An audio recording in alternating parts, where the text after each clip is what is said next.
திரு கோவை சத்யன் உங்கள்கிட்ட தொடங்குறேன். இந்த இணைப்பு அப்படிங்கிறத எப்படி பார்க்குறீங்க சத்யன்? பார்க்கறதுக்கு ஒன்றும் இல்லை, ஏற்கனவே தெரிஞ்ச விஷயம்தான். எங்கள் பொதுச் செயலாளர் அதை கண்டறிஞ்சதுனால தான் விரோதி துரோகின்னு சொல்லி அவர் செய்த நடவடிக்கைகள்னால கட்சியிலிருந்து வெளியேற்றப்பட்டு, இந்த கட்சியில் நான் ஒரு மிகப்பெரிய விசுவாசி, அம்மாவின் நம்பிக்கையான விசுவாசி என்கின்ற போர்வையில் கட்சி விரோத நடவடிக்கையில் ஈடுபட்ட ஒருத்தர் தான் பூனைக்குட்டி வெளியே வந்துருச்சுன்னு சொல்லணும். இன்று எடப்பாடியார் சொன்னதில் 100% உண்மை இருக்கிறது அப்படிங்கிறது இன்னைக்கு மக்கள் புரிஞ்சிக்கக்கூடிய நாள் இன்னைக்கு வந்திருக்கு. ஓகே, எங்க புரட்சி தலைவி அம்மா சட்டமன்றத்தில் எனக்கு பின்னாலும் 100 ஆண்டுகள் இந்த இயக்கம் இருக்கும் அப்படின்னு சூளுரைத்ததுக்கு அதை இன்று கனவாக்கி கொண்டிருப்பவர் எடப்பாடியார் அப்படிங்கிற உண்மை இன்னைக்கு வெளிச்சத்துக்கு வந்திருக்கு. திரு ஓபிஎஸ் விமர்சனம் வைக்கிறாரு, அது இயல்பா இருக்கக்கூடிய ஒரு விமர்சனம் இன்னைக்கு வைக்கிறாரு. சசிகலா அவர்களும் பேரை சொல்லலை, ஆனால் அதிமுகவில் இருக்கக்கூடிய தலைவர்கள் தான் இவருடைய இந்த முடிவுக்கு காரணம், அது போனது தவறு அப்படிங்கிறாங்க, துரதிருஷ்டவசமானதுன்றாங்க. ஆனால் இப்படி ஒரு முடிவு எடுக்கிறதுக்கு காரணம் இன்னைக்கு நான் தான் அங்கே தலைவர்னு சொல்லிக்கக்கூடியவங்களால தான் இது அப்படிங்கிற விமர்சனத்தெல்லாம் முன்னே இது ஏதாவது ஒரு வகையில் தேர்தல் நேரத்தில் நடக்கிறதுனால இது ஒரு தாக்கத்தை உண்டாக்கக்கூடியதாக இருக்குதா அவங்களுக்கு, குறிப்பாக தென் மாவட்டங்களில்? இல்லை, அப்படி எந்த தாக்கமும் ஏற்படுறதுக்கான எந்த வாய்ப்பும் தென் மாவட்டங்களில் கிடையாது. தென் மாவட்டங்களை பொறுத்த வரைக்கும் இது ஜாதி ரீதியான கட்சிங்கிற முத்திரையை திமுக முயற்சி பண்ணதில் தவிடுபொடி ஆயிடுச்சு, அதுவும் நிலைக்கல. மரியாதைக்குரிய ஓபிஎஸ் அவர்களை ஒரு குறிப்பிட்ட ஜாதியை சேர்ந்தவர், அதுக்கு எதிரான ஜாதியை சேர்ந்தவர் இவர், அதனால தான் ஜாதி கட்சிங்கிற பிம்பம்லாம் முயற்சி பண்ணாங்க நிறைய. ஆனால் முயற்சி படுதோல்வி. அவர் இன்னைக்கு சொல்றாரு, தென் மாவட்டங்களிலிருந்து தலைவர்கள் வர்றதை உருவாகிறத விரும்ப மாட்டேங்கிறாரு திரு எடப்பாடி அப்படிங்கிற குற்றச்சாட்டு. தலைவி அம்மா தென் மாவட்டங்களில் யாருக்கெல்லாம் பதவி போட்டிருக்காங்களோ அவங்களும் அதே பதவியில் தான் இருக்காங்க, யாரையுமே பதவியிலிருந்து எடுக்கவே இல்லை. பதவியிலிருந்து நீக்கப்பட்ட ஒரே ஒருவர் இவர் தான். ஏன்னா இவரோட வரலாறு அந்த மாதிரி தான் இருக்கு. தனக்கு முதலமைச்சர் பதவி போனோடனே தர்ம யுத்தம்னு ஒன்று ஆரம்பிச்சாரு. அதன் பின்னர் இணையும் பொழுது, அதற்கு இடைப்பட்ட காலத்தில் சட்டமன்றத்தில் நம்பிக்கை வாக்கெடுப்பு நடந்த பொழுது தன் உயிரை கொடுத்து இந்த இயக்கத்தை மீண்டும் ஆட்சி கட்டில் 32 ஆண்டு காலம் கழித்து அமர்த்திய அம்மாவுக்கு துரோகம் செய்யற மாதிரி, இயக்கத்துக்கு துரோகம் செய்யற மாதிரி எதிர்த்து வாக்களிச்சார் அந்த வரலாறு. ஆனா அதையும் மீறி இவரை அரவணைத்து கட்சியின் உயரிய பொறுப்பு அப்ப எதுவாக இருந்ததுன்னா ஒருங்கிணைப்பாளர், அந்த பொறுப்பை இவர் கையில் கொடுத்து இவருக்கு ஒரு துணை முதல்வர் பதவியும் கொடுத்து ஒரு அமைச்சரவையும் அமர்த்தி இவற்றையெல்லாம் செய்த எடப்பாடியார் அவர்கள் கட்சி நலனை கருதி அதன் தொடர்ச்சியாக 2021 வரைக்கும் எக்ஸ்பெரிமெண்ட் இரட்டை தலைமை, எந்த அரசியல் இயக்கமும் செய்யாத எக்ஸ்பெரிமெண்ட், அதிகாரத்தை பாதி, அது வரைக்கும் நம்ம தொடர்ச்சியா 7 தோல்வி 8 தோல்வி இந்த இரட்டை தலைமைங்கிற ஒரே காரணத்துக்காக. ஆனா அன்னைக்கு அதிகாரத்தை தக்க வைக்கிறதுக்கு அவர் தேவையா இருந்தார் இல்லையா? அன்னைக்கு சட்டமன்ற உறுப்பினர்கள் தேவையா இருந்தாங்க, அது அங்கீகரிக்கப்பட்ட அரசியல் கணக்கு தானே. இவருக்கு கீழே இருக்கக்கூடிய ஒரு எம்எல்ஏக்களுடைய ஆதரவு என்பது அரசியல் கணக்கு, அது யாருமே தவறுன்னு சொல்ல முடியாது.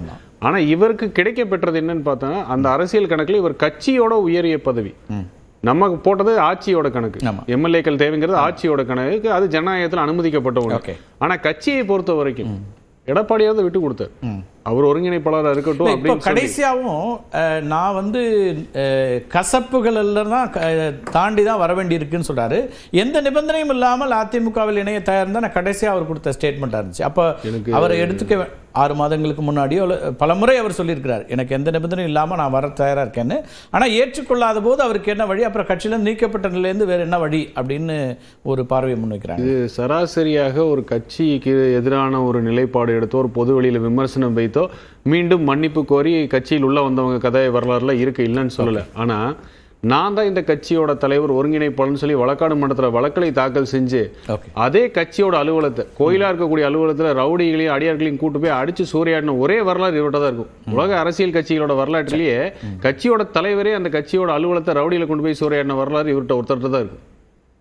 இந்த அளவுக்கு கோவிலாக நினைக்கக்கூடிய, அது 2,06,00,000 தொண்டர்களின் கோவிலாக இருக்கக்கூடிய இடத்தை ரவுடிகளை அழைத்து கொண்டு போய் காலால் எட்டி உதைத்து, அம்மா இருக்கை ஒரு கோவிலாக இருக்கக்கூடிய அந்த அறையிலும் உள்ளே போய் எட்டி உதைத்து, இவ்வளவு செஞ்சதுக்கப்புறம் நான் எந்த நிபந்தனையும் இல்லாமல் சேர தயார் என்று வழக்காடு மன்றத்தில் வழக்கையும் தொடுத்து கேட்குற இன்ஸ்ட்ரக்ஷன் எல்லாம் வாங்குற இன்ஸ்ட்ரக்ஷன் எல்லாம் திமுக இருந்து என்ன செய்யணும், ஏதை செய்யணும், இந்த கட்சிக்கு எப்படி குழப்பத்தை உண்டு பண்ணணும், என்ன நடக்கணும் அப்படின்னு சொல்லி வாங்குற இன்ஸ்ட்ரக்ஷன் ஃபுல்லாக திமுகவை எப்படி வாங்கினா, எதேச்சியாக நடைப்படையத்தில் சந்தாதிச்சார், எதேச்சியாக போன்ல பேசினார், எதேச்சியாக துக்கம் வாய்ப்பே இல்லை.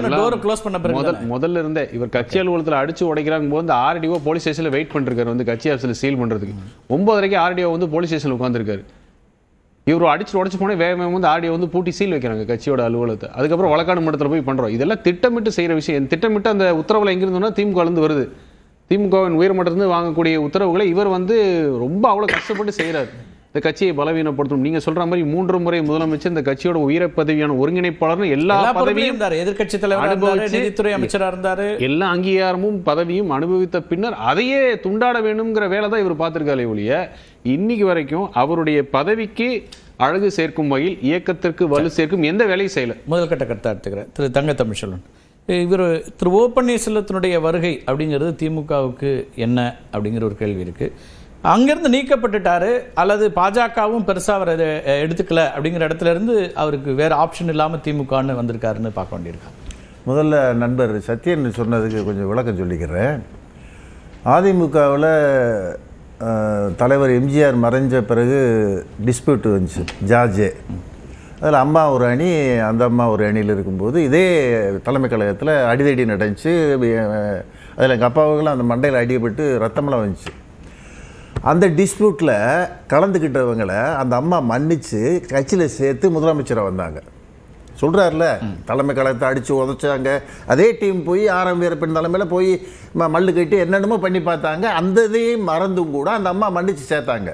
நான் கேட்குறேன், 3 முறை முதலமைச்சராக இருந்தவர், கட்சியில் ஒருங்கிணைப்பாளர், ஃபைனான்ஸ் மினிஸ்டர், நீங்கள் சொன்ன மாதிரி ஃபைனான்ஸ் மினிஸ்டர், எல்லா பொறுப்பும் பார்த்தவர், எல்லாம் தன்னிறைவே சொல்கிறாருல, எனக்கு பதவி வேணாம், ஒன்று வேணாம், கட்சி இணைஞ்சா போது இனி சேர்த்துக்குங்கன்னு சொன்னால் உங்களுக்கு ஏன்ப்பா அந்த பெருந்தன்மை இல்லையா உங்ககிட்ட? ஒரு மனுஷன் ஒரு இயல்பான நிலைக்கு, நான் ப்ராக்டிக்கலாக பேசுகிறேன், ஒரு பொறுப்பில் இருக்கிறவர் இவ்வளோ தூரம் இறங்கி வந்து பேசும்போது அதை மன்னிச்சு ஏற்றுக்கணும் பழனிசாமி அண்ணே. அதை ஏற்றுக்கலையே. ஏற்றுக்கிறாங்க ஒரு மனுஷனுக்கு இயற்கையாக வர கோபம், உங்களை உங்கள் டீமுடைய நடவடிக்கை பிடிக்கலன்னு சொல்லி தமிழ்நாடு முதல்வர் அண்ணன் தளபதி ஸ்டாலின் தலைமையில் ஆட்சி நல்லா இருக்குது, கூட்டணி வலுவாக இருக்குது, இந்த கூட்டணியில் சேர்ந்தால் நிம்மதியாக இருக்கலாம்ன்ற ஒரு முடிவு எடுத்து அண்ணா ஆரம்பித்த கட்சி திமுகவுக்கு இணைந்த என்று மகிழ்ச்சியோடு சொல்றாரு. கூட்டணிக்கு வர்றது ஒரு பாயிண்ட்.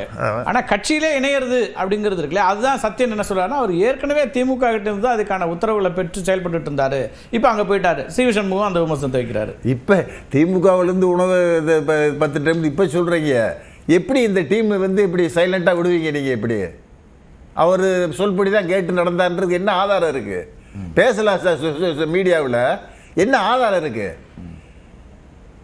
இவர் தன்னிச்சையாக இன்றைக்கி ஒரு முடிவு எடுத்து வர்றாருன்னு சொன்னால், உங்கள் டீமோடைய ஆக்டிவிட்டீஸ் பொதுவாக சார், இப்போ 2019 அண்ணன் தளபதி ஸ்டாலின் அன்றைக்கி எதிர்கட்சி தலைவர், இன்றைக்கி 2026 11 முறை தேர்தல், சட்டமன்ற தேர்தல், நாடாளுமன்ற தேர்தல், உள்ளாட்சி மன்ற தேர்தல், இடைத்தேர்தல், எல்லாத்துலேயும் வெற்றி. கூட்டணி பலமாக இருக்குல்ல, கூட்டணி கட்சி தலைவர் மதிக்கிறார்ல, அந்த பண்பாடு இருக்கிற தலைவர்கிட்ட தான் எந்த தலைவரும் போய் சேருவாங்க. ஒரு 3 முறை முதலமைச்சராக இருந்தவர் இன்னைக்கு பக்குவமாக சேர்த்துருக்காருன்னு சொன்னால், தலைவருடைய பெருந்தன்மையை, திமுகவினுடைய தலைவருடைய பெருந்தன்மையை மக்கள் பாராட்டுவாங்க ஃபர்ஸ்ட். ஓகே. ஸோ அதில் இப்போ அவருக்கு ஒரு லீடர்ஷிப்க்கு அவருடைய தலைமையை இவர் ஏற்றுக்கிட்டாரு அப்படிங்கிறது அவருக்கு பெருமை இருக்கலாம். ஆனால் இப்போ ஓபிஎஸ் அப்படிங்கிற ஒருத்தர் தொடர்ச்சியாக திமுக எதிர்ப்பில் இருந்த ஒருத்தர் இன்னைக்கு அதே கட்சியில் இணைகிறாங்க அப்படின்னா, அவரை இங்கே உருவாக்கிய ஜெயலலிதா அவர்கள், முன்னாள் முதலமைச்சர் ஜெயலலிதா அவர்களுக்கு அவர் சொல்லக்கூடிய செய்தி என்ன? அவங்க இதை தான் விரும்பியிருப்பாங்களாங்கிறதா அவங்க வைக்கிறாங்க முக்கியமான கேள்வியா. அதான் சார், நீங்க இப்போ வேணான்னு சொல்லி முடிவு எடுத்துட்டீங்க. ஓகே. முடிவு எடுத்த பிறகு திமுக தலைமையை ஏற்று கட்சியிலே இணைகிறாரு. இணைஞ்சா கூட அவருக்கு ஒரு மீடியா பலம் இருக்கு.